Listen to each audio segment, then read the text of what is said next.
자, 우리 지난주부터 베드로전서 함께 읽고 있는데 오늘은 베드로 사도가 흩어진 나그네들인 저와 여러분에게 주시는 구원의 전체 조망 혹은 전망을 여러분과 함께 나누고자 합니다.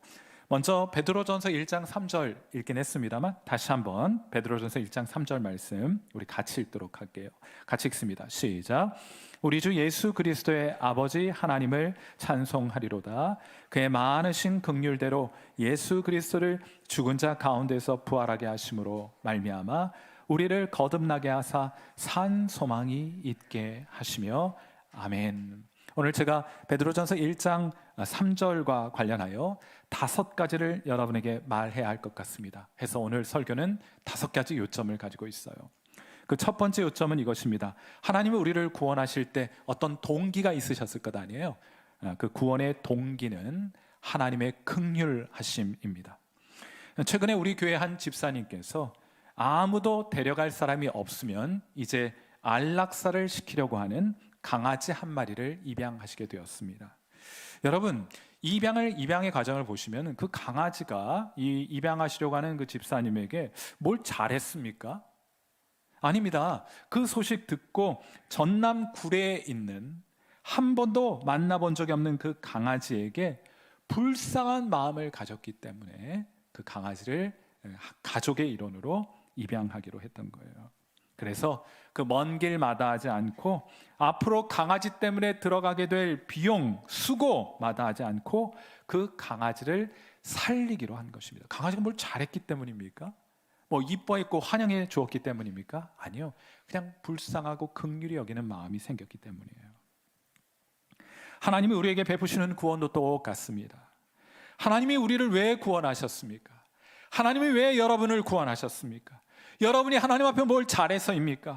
앞으로 잘할 것 같기 때문에 하나님 여러분 구원하신 겁니까? 그렇지 않습니다. 그런 것이 아니에요. 하나님이 우리를 구원하신 이유와 근거는 우리 안에 있는 어떤 것이 아니에요.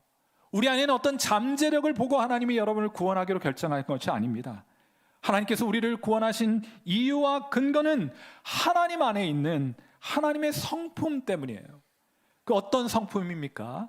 그 성품은 바로 하나님의, 오늘 베드로 사도가 말하는 것처럼 하나님의 많은 긍휼하심 때문에 저와 여러분을 구원해 주신 거예요. 쉽게 얘기하면 하나님 왜 저와 여러분을 구원하셨습니까?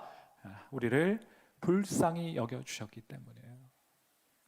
이것이 오늘 설교의 첫 번째 요점입니다. 하나님이 저와 여러분을 구원하신 그 구원의 동기는 하나님의 긍휼하심이다.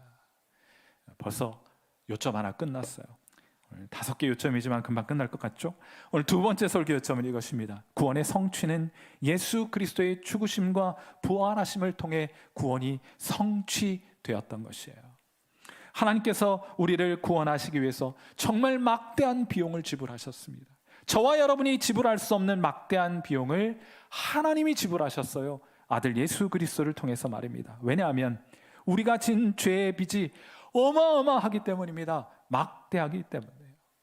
제가 최근에 수요일마다 마태복음을 함께 우리 교인들과 읽어가고 있는데 제가 빚을 탕감받은 종의 비유를 묵상하면서 제가 큰 은혜를 받았습니다. 이전에는 생각해보지 못했던 어떤 특별한 요소에 반응하게 되고 또 그것을 통해서 큰 은혜를 받게 되었던 것인데, 이 비유에 등장하는 임금님은 종에게 엄청난 액수의 빚을 탕감해 주게 됩니다. 자, 마태복음 18장 27절. 여러분 이 비유는 잘 알고 계실 거예요.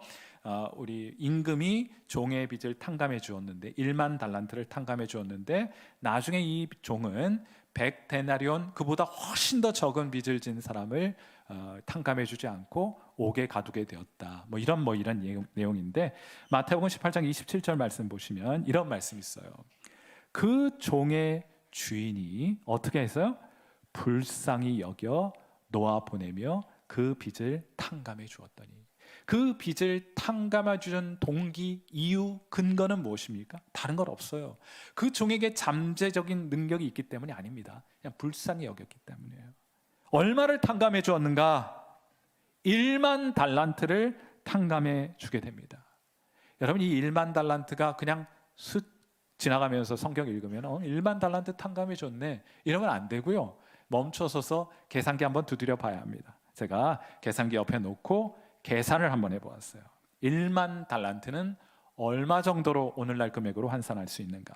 자, 1만 달란트 계산하기 전에 한 달란트가 얼마인지를 먼저 계산해야 할 것인데, 한 달란트는 6천 데나리온입니다. 데나리온이라는 화폐의 단위는 노동자 하루 품삯이에요.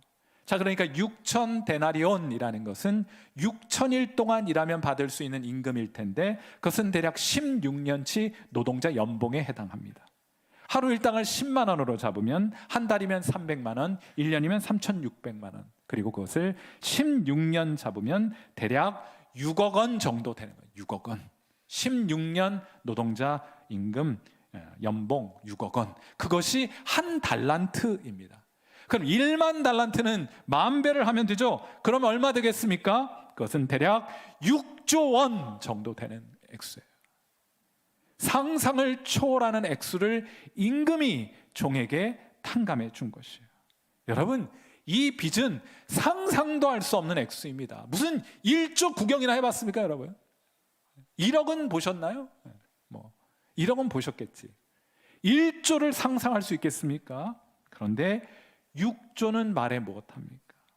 그 빚을 갚을 수가 있겠습니까?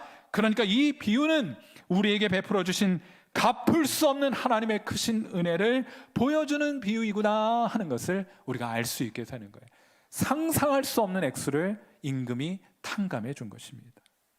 사랑하는 성도 여러분, 우리가 얼마나 큰 빚을 하나님으로부터 탕감받았습니까? 하나님이 그야말로 문자 그대로 차고 넘치는 은혜를 저와 여러분에게 베풀어 주신 것입니다. 압도적인 은혜라고 밖에는 달리 표현할 수 없는 은혜를 우리에게 허락해 주신 거예요. 사랑하는 성도 여러분, 저는 여러분의 죄가 얼마나 많은지 잘 모르는데 저는 제 죄가 얼마나 많은지 잘 알고 있어요. 또 한 분 알고 있는 분이 계신데 하나님이 제가 누구인지 정확하게 알고 계십니다.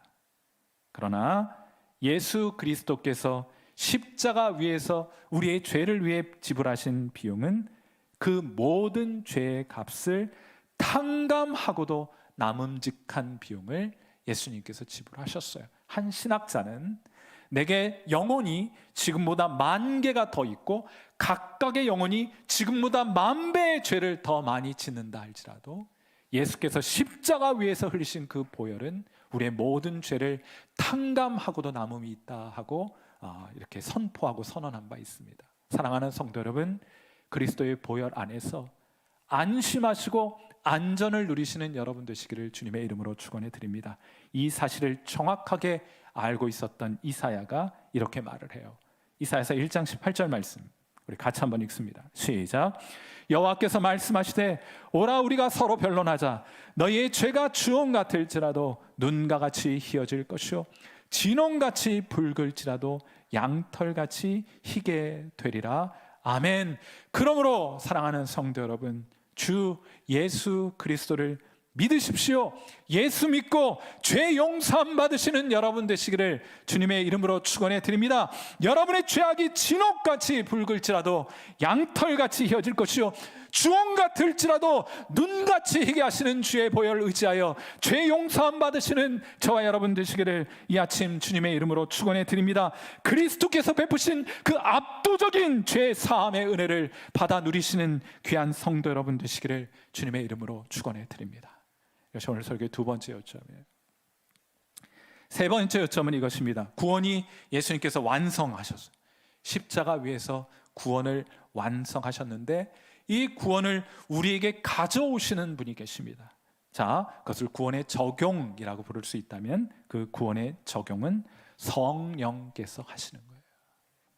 이 죄 사함의 은혜를 받게 하기 위해서 성령께서 먼저는 여러분을 다시 살게 하십니다. 어느 날 예수님께서 니고데모라는 성경학자이면서 산헤드의 공회 회원인 니고데모에게 이렇게 말씀하셨어요. 요한복음 3장 3절 말씀. 예수께서 대답하여 이르시되 진실로 진실로 내게 이르노니 사람이 거듭나지 아니하면 하나님의 나라를 볼 수 없느니라. 왜 하나님의 나라가 보이지 않습니까? 왜 하나님의 음성이 들리지 않습니까? 거듭나지 못했기 때문이다 하는 거예요. 자, 그러자 니고데모가 묻습니다. 어떻게 해야 그럼 제가 거듭나 그 하나님의 나라를 볼 수 있습니까? 어떻게 해야 내가 거듭나 하나님의 음성을 들을 수가 있겠습니까? 그러자 예수님께서 이런 말씀하셨어요. 요한복음 3장 5절 같이 읽습니다. 시작. 예수께서 대답하시되 진실로 진실로 내게 이르노니 사람이 물과 성령으로 나지 아니하면 하나님의 나라에 들어갈 수 없느니라. 아멘. 성령께서 여러분을 도와주셔야 하나님 나라가 보여요. 성령께서 여러분을 도와주셔야 하나님의 음성이 들립니다. 성령께서 여러분의 눈을 열어주셔야, 여러분의 심령에 불을 켜주셔야, 여러분의 심령을 조명해 주셔야 말씀이 깨달아집니다. 그리하여 여러분이 그 천국이 얼마나 아름답고 탁월한 것인지 알게 되는 것이고, 그제서야 비로소 천국 들어가고 싶은 마음 가지게 되는 거예요. 그래서 사도 바울이 에베소서 2장 1절에서 이렇게 말합니다. 신앙은 여러분의 힘으로 하는 것 아니에요. 어떤 훈련 프로그램으로 대신해 주는 것 아닙니다. 하나님이 여러분 안에 일하셔야 해요. 에베소서 2장 1절, 그는 허물과 죄로 죽었던 너희를 살리셨도다. 살아나야 거듭나야 하나님 나라가 보여요. 그 나라에 들어갈 수가 있다는 말입니다. 성경적으로 죽었다는 것은 반응하지 않는다는 말입니다. 여러분, 시체가 덥다고 땀 흘리는 거 보셨습니까? 시체가 춥다고 오들오들 떠는 거 보셨습니까? 시체가 좋은 소리 들었다고 웃는 것 보셨습니까? 시체가 슬픈 소식 들었다고 우는 것 보셨습니까? 여러분, 그것은 영적으로도 마찬가지예요. 제 아무리 하늘의 영광스러운 보화를 보여주어도, 천상의 아름다운 찬양을 들려주어도, 절대로 지옥은 가면 안 된다고 말해주어도 반응하지 않습니다. 왜입니까? 죄와 허물로 영원히 영적으로 죽어 있기 때문에 좋은 것에 반응하지 못합니다. 싫은 것에도 반응할 수가 없게 되는 거예요. 그런데 성령께서, 우리 죽으신 예수 그리스도를 다시 살게 하신 그 부활의 영이신 성령께서 우리 영혼을 살게 하시면 드디어 우리가 하나님의 음성을 듣게 됩니다. 하나님의 음성에 반응하게 됩니다. 하나님께 끌리게 돼요. 하나님의 그 탁월하심을 보게 됩니다. 그 아름다우심에 매료되는 거예요. 한 자매가 수련회에 참석했대요. 여러분, 이게 여러분 예수님 처음 믿을 때 과정을 생각해 보세요.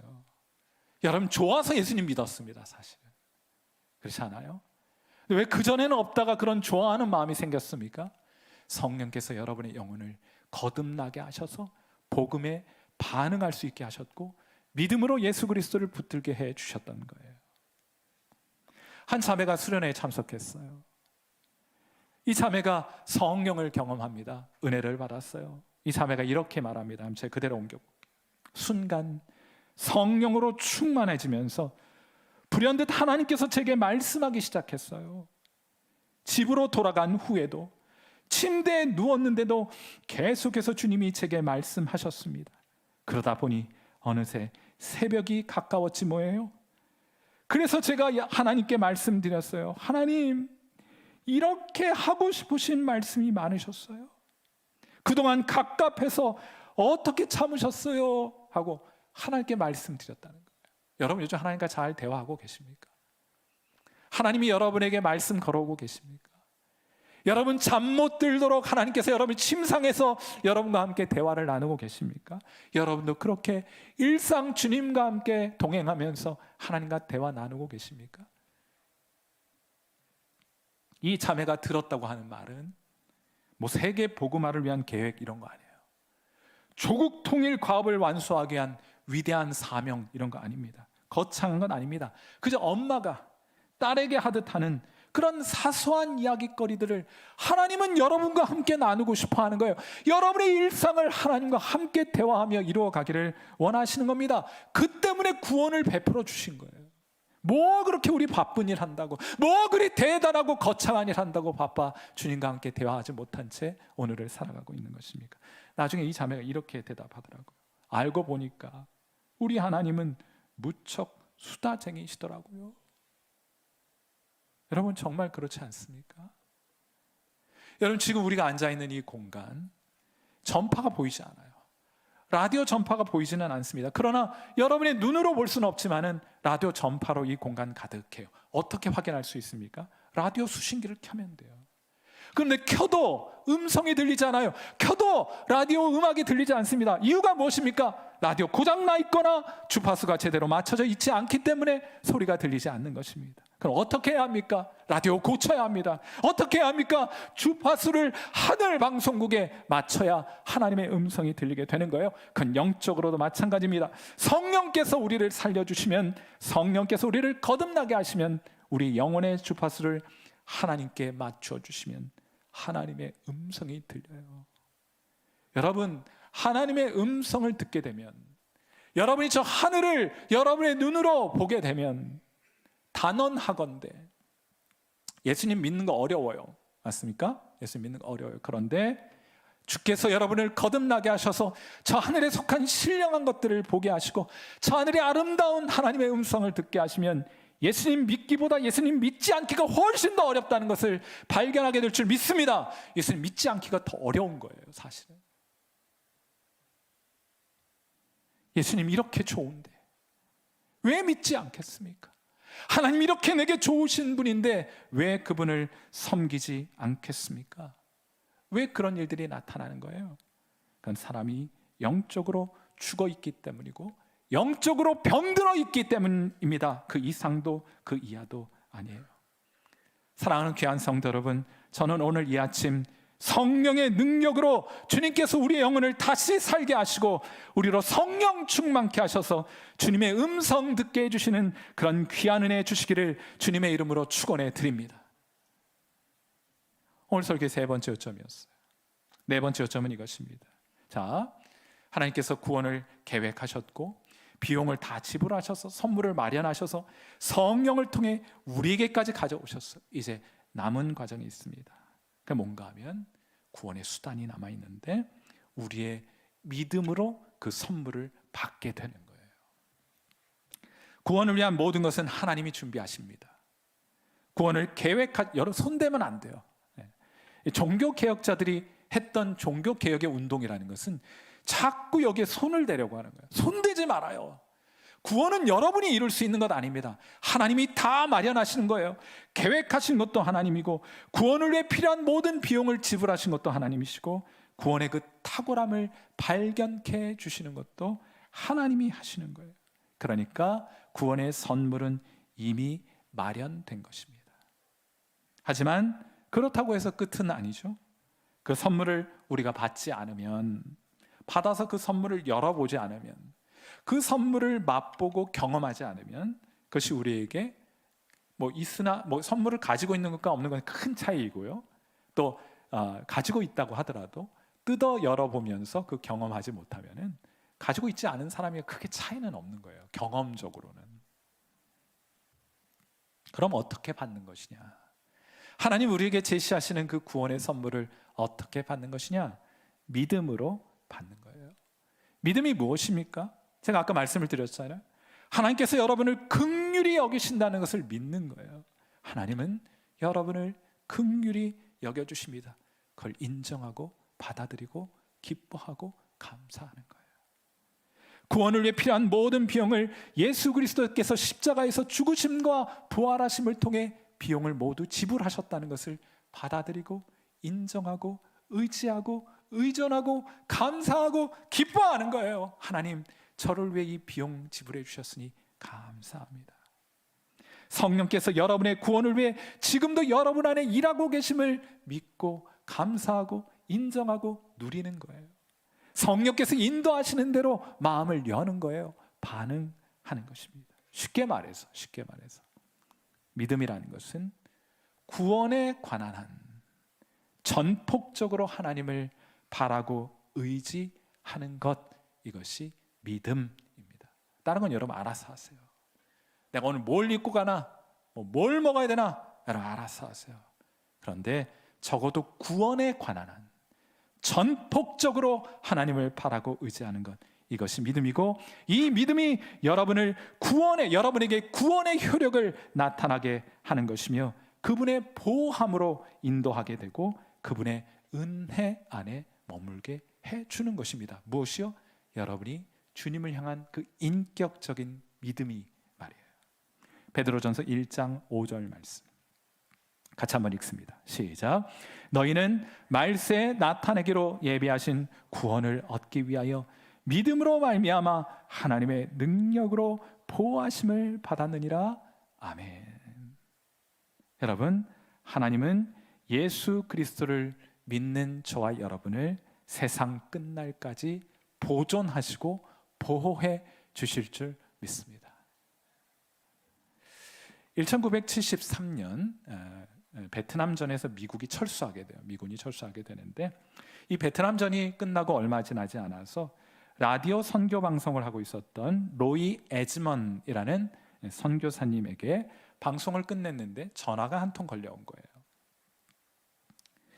이 전화를 걸어온 사람은 미 특수부대 소속 베트남전에 참전했다가 자기와 부대원들이 타고 있던 헬리콥터가 추락을 해서 부대원 전원이 전사하게 되었고, 이 군인도 다리가 한짝 부러지고요, 또 팔과 등뼈에 골절을 입게 되어서 이제 죽음을 앞두고 있는, 이제 베트남 군인들에 의해서 포로가 되어 잡혀가 이제 고문을 당하고 또 끔찍한 고문을 당하게 될 그런 위기 상황에 놓여 있게 되었는데, 예수님 믿는 사람은 아니었어요.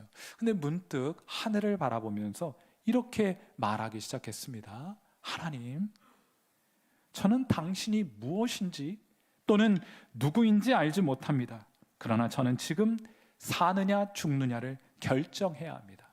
차라리 이렇게 포로로 끌려가 고문을 당하느니 이 자리에서 자결하는 것이 낫겠다는 생각을 가지고 있었던 거예요. 만일 당신이 살아계시다면 제게 어떻게 해야 할지를 좀 알려주시겠습니까? 하고 하나님이라고 생각하는 그분을 향해서 그렇게 기도를 했던 거예요. 그가 선교사님에게 이렇게 고백합니다. 이렇게 정확하게 이렇게 말을 했어요. 그때 하나님이 제게 말씀하셨습니다. 성령께서 거듭나게 하시니까 음성이 들리는 거예요. 그렇다고 무슨 음성을 들은 것은 아닙니다. 그게 정확하게 뭐였는지는 모르겠지만 하나님은 이렇게 말씀하셨습니다. 나는 너의 하나님이라. 내가 너를 지키리라. 내가 너의 생명을 보존하리니 네가 나를 찾게 되리라 하고 말씀을 하셨다는 거예요. 그 음성이 들렸다는 거예요. 생각해 보니까 우리도 예수님 만날 때, 처음으로 예수님을 향한 우리의 신앙을 고백했을 때 하나님 우리에게 말씀하셨어요. 내가 너에게 주려고 하는 것은 재앙이 아니라 장래의 소망을 주려 하는 생각이라는 말씀을 허락해 주셨다고. 무슨 음성이 들렸던 것은 아니지만 하나님 내게 분명히 말씀하셨고 나 그 음성에 반응하게 되었던 거예요. 여러분도 마찬가지 아닙니까? 어제 우연히 라디오 방송을 듣다가 선교사님과 이야기를 나눠보고 싶었어요. 제가 어떻게 하면 베트남에서 제게 말씀하신 하나님을 만날 수 있을까요? 전화를 해서 상담을 요청했던 것입니다. 그날 로이 선교사는 그에게 복음을 전하였고 그는 예수님을 자신의 구세주와 주님으로 영접하게 되었어요. 곁에 있는 아내에게도 복음을 전해줄 수 있겠습니까? 선교사님 그 아내에게도 복음을 전하였고 그 아내도 예수님을 믿게 되었습니다. 선교사님, 제 아들에게도 이 복음을 전해줄 수 있겠습니까? 그 아들에게도 그 아침 복음을 전하였고 그도 예수님 믿었습니다. 주 예수를 믿어라. 그리하면 너와 내 집이 구원을 얻으리라 하는 하나님의 말씀이 이 가정에 온전히 성취되었던 것이에요. 사랑하는 성도 여러분, 다시 한번 주 예수 그리스도를 바라보시는 여러분 되시기를 축원해 드립니다. 그분이 여러분을 보호하시고 그분이 여러분의 믿음을 보존하셔서 저 영원한 천성에까지 도달하게 하실 것이니 다른 것 보지 말아요.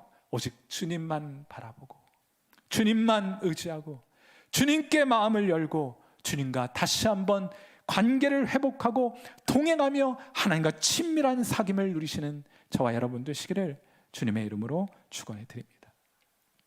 오늘 설교의 마지막 요점은 이것인데, 한 구절 가지고 굉장히 많이 얘기하죠. 오늘 마지막 요점은 구원의 시제와 관련된 것이에요. 여러분, 구원은 지금부터 영원까지입니다. 참 재미있는 것은 성경을 좀 주의 깊게 읽으시는 분들은 성경에서 구원을 언급할 때 시제가 굉장히 다양하게 등장한다는 것을 발견하실 수 있게 될 것이고, 또 그 때문에 의문을 가지시는 것이 마땅합니다. 왜냐하면 하나님은 우리를 이미 구원하셨다고도 말을 해요. 또 어디를 보면은 하나님이 우리를 구원하시고 계시다 이렇게 말씀도 하고요. 또 어떤 구절에 보면 하나님이 우리를 구원하실 것이다 이렇게 말을 해요. 자, 예컨대 에베소서 2장 5절 말씀 같이 한번 읽겠습니다. 시작. 허물로 죽은 우리를 그리스도와 함께 살리셨고 너희는 은혜로 구원을 받은 것이라. 이미 구원 받았다 하는 거예요. 제가 한번 여쭤볼게요, 여러분. 좀 외람되긴 하지만 여러분 구원 받으셨습니까? 그럼 크게 대답해 보세요. 구원 받으셨습니까? 구원 받으셨습니까? 네, 이거 확신 있게 대답하지 못하시는 분들은 로이 선교사님만 만날 게 아니고 저를 좀 만나 주셔야 돼요. 구원 받았습니다. 상황 종료됐습니다. 구원 받았으니까. 자, 그런데 고린도전서 1장 18절을 보세요. 십자가의 도가 멸망하는 자들에게는 미련한 것이요 구원을 지금 받고 있는 우리에게는 하나님의 능력이라. 십자가가 여전히 우리에게 하나님의 구원의 능력이 되는 것이라고 말합니다. 그러므로 우리는 지금도 구원을 받고 있는 거예요. 자, 그리고 마지막으로 베드로전서 1장 5절 말씀 보시면 너희는 말세에 나타내기로 예비하신 구원을 얻기 위하여, 아직 얻지 못했는데 그 구원을 얻기 위하여 믿음으로 말미암아 하나님의 능력으로 보호하심을 받았느니라. 언제 우리가 구원을 받는다고 말해요? 말세에, 마지막 때에, 세상 끝날에 너희가 구원을 얻게 될 것이라 하고 말합니다. 자, 그렇다면 뭐가 진짜입니까? 우리는 구원 받았습니까? 우리는 지금 구원을 받고 있습니까? 아니면 장차 구원을 받게 될 것입니까? 어느 게 진짜예요? 우리 한국 교육 사지선다에 익숙한 우리들은 이런 질문을 당하면 하나를 꼭 골라야 직성이 풀려요. 그런데 결론부터 말씀을 드리자면 모두 다 맞아요. 어떻게 그럴 수 있는가? 어떻게 구원을 이미 받았으면서, 구원을 받고 있으면서 앞으로 구원을 받게 될 수 있는가? 여러분이 구원을 어떤 소유물로 생각을 한다면, 천국 가는 티켓으로 생각한다면 과거에 받았으면 미래에 받을 일은 없는 거예요. 그러니까 소유로 생각하면 이 문제를 해결할 수가 없습니다. 그러나 구원의 본질은 소유하는 것이 아니고 구원의 본질은 하나님과의 관계 회복에 있는 거예요. 여러분은 은혜로 하나님과의 관계를 시작하게 되었고, 여러분은 은혜로 하나님과의 관계를 지금 누리고 있고, 여러분은 은혜로 하나님과 영원한 관계를 누리시게 될 것입니다. 그때마다 필요한 것이 뭐예요? 그때마다 필요한 것이, 변치 않는 것이 여러분의 믿음이어야 하는 거예요. 구원은 이미 시작되었지만 아직 완성되지는 않았습니다. 그러나 여러분의 믿음은, 여러분을 구원하실 하나님에 대한 믿음은 처음 예수님을 믿었을 때나 지금 예수님을 믿고 있을 때나 장차 하나님의 심판대 앞에 서게 될 때 동일한 믿음으로 구원받게 되는 줄 믿습니다.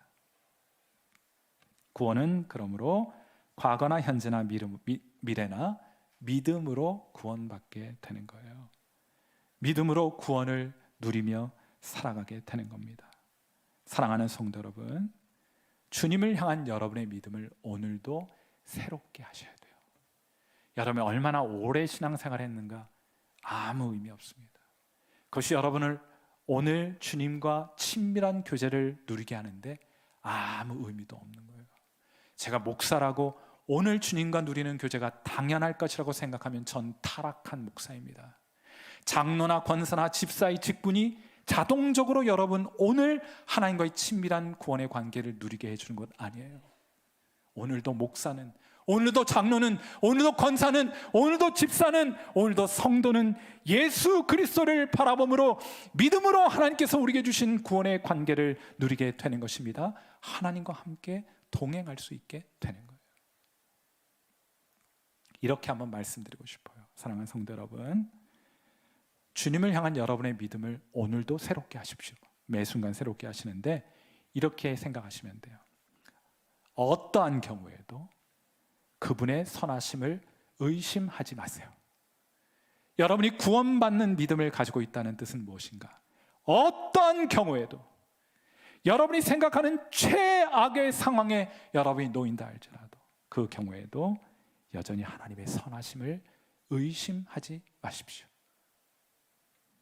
어느 시골 마을에 사이좋기로 소문난 노부부가 계셨는데 하루는 할아버지가 말을 타고 이제 겨울이 올 것 같으니까 이제 월동 준비를 위해서 자기가 가지고 있는 키우는 말을 좀 팔아다가 월동 준비를 좀 해야겠다. 그래서 말을 타고 가다 보니까 젖소가 한 마리 장으로 끌고 가는 걸 보았어요. 야, 저거만 신선한 우유 날마다 짜가지고 막 치즈와 버터 만들어 먹고 또 새끼도 많이 낳게 될 테니까 야, 저거 가져가면 할멈이 얼마나 좋아할까. 그러면서 그 말을 젖소와 바꿔버렸어요. 그리고 젖소를 가지고 또 장으로 향해 가는 길에 이번엔 양 한 마리를 보게 됩니다. 야, 저 양털 깎아가지고 이불 만들고 옷 만들면 얼마나 따뜻할까. 그래서 그 젖소를 양과 바꿔버렸어요. 양을 데리고 또 가는데 앞에 거위가 있네. 자, 저 거위알 큼지막할 알 날마다 받아다가 계란 아니지, 거위알 프라이 해먹으면 얼마나 맛있을까. 양과 거위를 바꿉니다. 그리고 거위를 수탉과 함께 바꿔버리게 돼요. 암탉과 바꿔야 알 낳으니까. 그리고는 그 암탉을 급기야 썩은 사과 한 부대랑 바꿔버립니다. 영감탱이가. 왜 그랬는가? 왜 바꿨는가 하면 작년에 사과나무에 사과가 하나 열렸는데 딱 하나 열렸어요. 흉년이 나가지고. 근데 할머니가 그걸 따다가 찬장에 보관을 했는데 그렇게 애지중지하더라고요. 근데 그것이 썩어버리고 말았어요.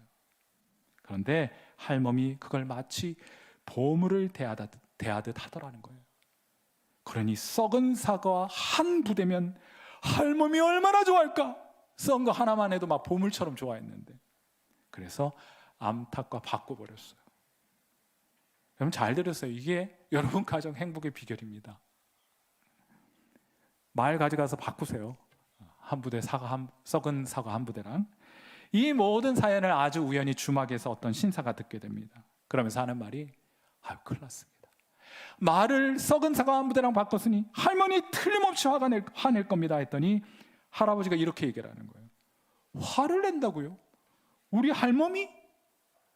우리 할멈은 아마 날 칭찬할 거요. 그러자 신사가 내기를 겁니다. 할아버지의 말대로 된다면 제가 금 한 자루를 주겠습니다. 내기를 걸었어요. 결과는 어떻게 되었을까? 그러니까 금 한 자루 얻으시려면은 이 할아버지를 자꾸 칭찬해 주셔야 돼요. 결과는 어떻게 됐을까? 진짜 할머니는 할아버지가 물건을 바꾸게 된 이유를 들을 때마다 아이고 영감, 어쩜 내 마음을 그렇게 잘 알았어요. 영감이 하는 일은 다 옳아요 하더래요. 그걸 곁에서 지켜보던 신사가 말합니다. 할아버지, 제가 졌어요. 그런데 금 한 자루를 잃고도 저는 하나도 아깝지 않습니다. 이 세상 어디에도 두 분과 같이 행복한 부부는 다시는 만날 수 없을 것 같아요 하더랍니다. 여러분의 가정과 많이 다르죠? 네. 큰일 납니다. 뭐 집에 들어갈 생각 마셔야죠. 썩은 사과 먹고 있어야죠. 어디 집에 들어오겠어요. 제가 초고속으로 요약한 이 책의 제목은 이 세상에서 가장 행복한 이야기, 영감이 하는 일은 언제나 옳아요입니다.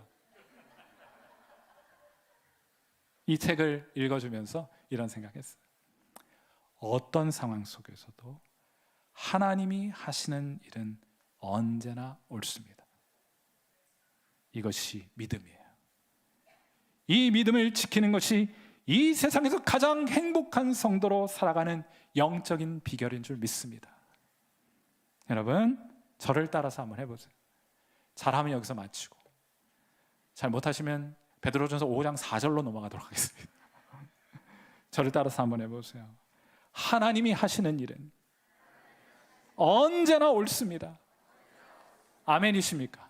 하나님이 하시는 일은 언제나 옳아요. 이 믿음으로 오늘을 살아 이 세상에서 하나님 때문에 가장 행복한 성도로 이 땅 살아가시는 저와 여러분 되시기를 주님의 이름으로 축원해 드립니다. 하나님이 하시는 일은 언제나 옳습니다. 함께 기도하겠습니다.